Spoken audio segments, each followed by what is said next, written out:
Hey everyone, welcome back to Count Me In. I'm a podcast about all things affecting the accounting and finance world. Thanks for joining us today.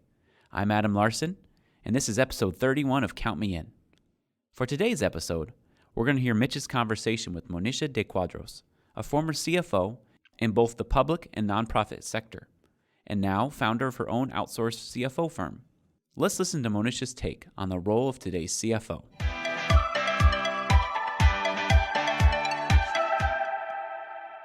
What are the main differences in the finance function between public organizations and the nonprofit sector? That's a really good question. There are very few nonprofits today that have a proper finance function. Many times what happens in a nonprofit organization is that the accounting team subsidizes and doubles up as the finance team. And unfortunately, the skills required for an optimal finance function is actually quite different than the skills needed for accounting. So nonprofits can certainly train their teams for financial modeling skills, critical thinking, and analysis, but it's challenging because the two functions actually are wired differently. And then the hiring process is also a bit of a catch-22 because it's difficult to recruit finance talent in the nonprofit sector, and yet it is critical to the success of these organizations. So having the right financial support in the nonprofit helps drive profitability, grow revenue, stretch and maximize each dollar expense, deliver valuable insights, and then also create long-term sustainable strategies. Now, with a perspective from both sides of that conversation, what is the greatest challenge you've faced as a CFO with today's changing finance function, particularly with technology and the digital age? I think it's twofold. Like, one of the biggest challenges the CFO faces today is transforming the finance function from a cost center to a value creation center. The second challenge, subsequently, is the evolution of the CFO role itself. So both the finance team and the CFO are gatekeepers of critical data required to support decisions and strategic plans.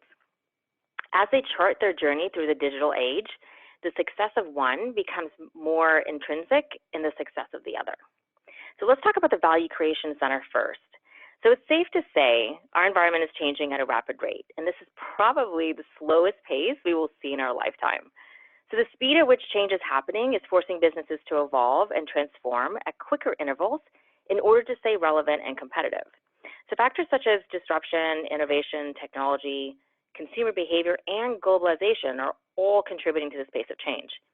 Without the right data and financial insights, businesses will have a tough time making intelligent business decisions to compete in this environment. And as a result, it becomes increasingly critical for the finance function to step up and equip the business with the right financial insights for better decisions. So we need to evolve into value centers. And what I mean by value centers is I'm referring to thoughtful analysis, predictive analytics, strategies, and most importantly, actionable insights. With respect to the CFO, what's really interesting is that the role is actually sitting at the center of the digital transformation. So we're seeing a greater need for real-time, data-enabled decision support. To meet that need, the CFO is moving away from the traditional activities like transactions and reports to a more strategic role. So they're driving business decisions and preparing the business for the future.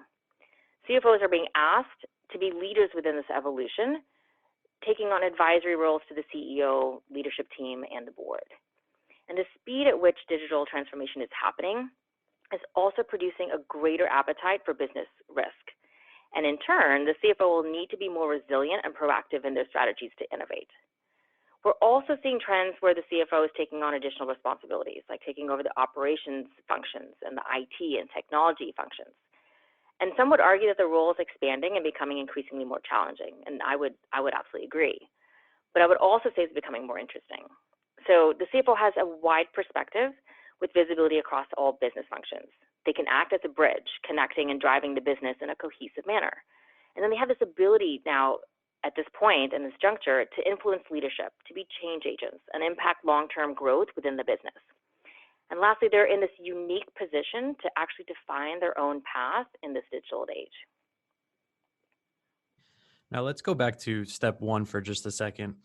What are some ways the finance function can actually transition from this cost center to this new value center that you mentioned? Yeah, so I think one of the hardest but probably most needed tasks is to develop an agile analytical mindset within the department. So agile is the ability to learn fast, adapt quickly, and iterate often. One of the ways CFOs can adopt an agile mindset within their teams is to foster more creativity and curiosity. It's about creating an environment where it's okay to innovate, embrace risk, and sometimes even fail in the process. So just remember to have a feedback loop in place for lessons learned when you actually, implement this process, because that's a critical step. Some of the practical approaches implemented today have been to create special projects with small teams or rotate job functions within the department, and of course, offer continuous learning. Agile requires a different set of skills and talents that I think the CFO is going to have to either train or hire for. And these skills include digital competency, predictive analytics, agility, and even the human skills, such as empathy and decision-making capabilities. Another equally important step in creating this value center is to emphasize collaboration across functional departments. Interestingly enough, recent studies have shown that there's a direct correlation between effective collaboration and the rate of revenue growth.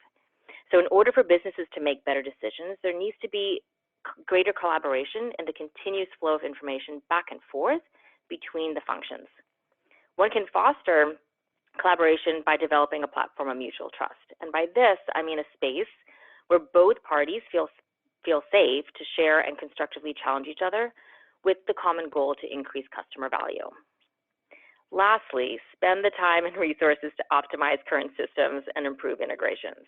Like the long-term savings and efficiency and agility the business will see from doing these initiatives are well worth the effort and costs upfront, and I cannot stress that enough.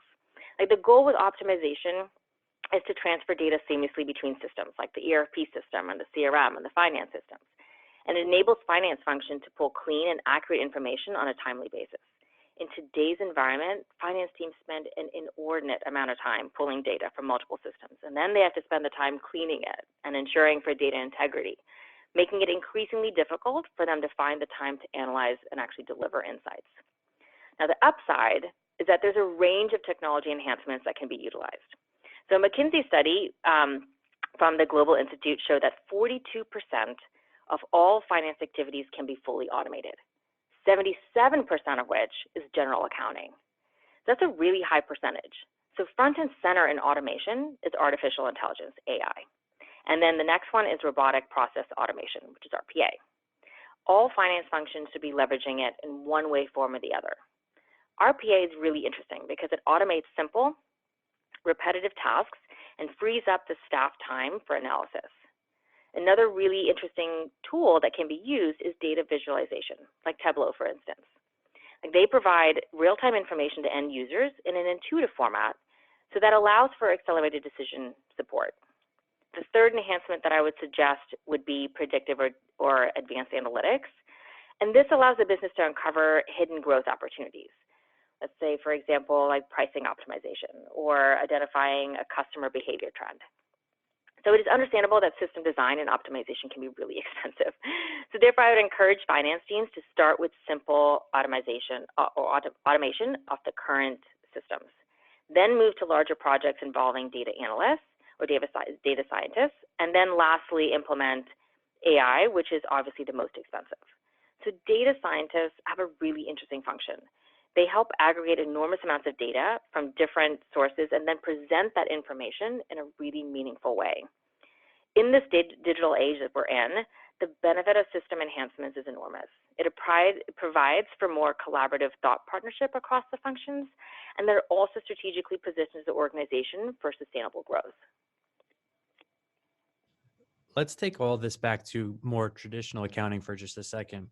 How can businesses leverage this transition to a value center and really notice the impact on the financials and long-term initiatives? How does all this ultimately lead to driving some kind of sustainable growth for the business? Yeah, so that's a good question. Driving sustainable growth, I think, is a collective process. In today's environment, the CFO cannot be the only person in the finance team that is thinking strategic or long term. So everyone in the finance function should be thinking about the future. How can I make this better? Where can we add value? How does my decision impact the organization today? And what is it like in the long run? So the finance function, it has a responsibility to explain and guide the value creation process within the organization. And there are several areas that they can leverage to drive sustainable growth. So one of the areas is KPIs. When we move our focus beyond the traditional financial KPIs to operational and business metrics, we provide a clearer roadmap for sustainable growth. I tend to like to call them actionable KPIs because they're forward-looking metrics that drive future strategies and provide a holistic view of the company. So traditional KPIs are based on historical trends, while actionable KPIs provide business intelligence for future decisions. For instance, when a business focuses on customer satisfaction, like an NPS score, they have the ability to improve customer retention and referral rates, and then which in turn increases revenue growth and profitability.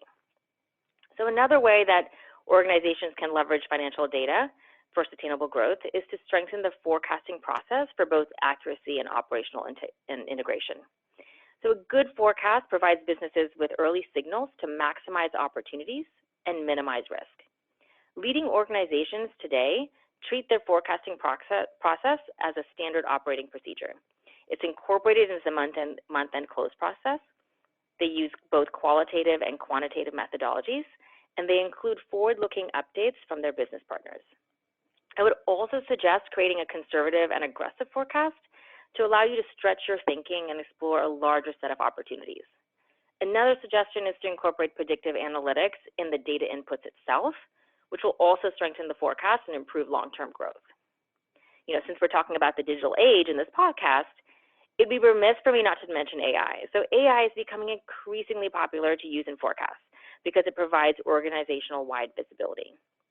Artificial intelligence helps with accuracy.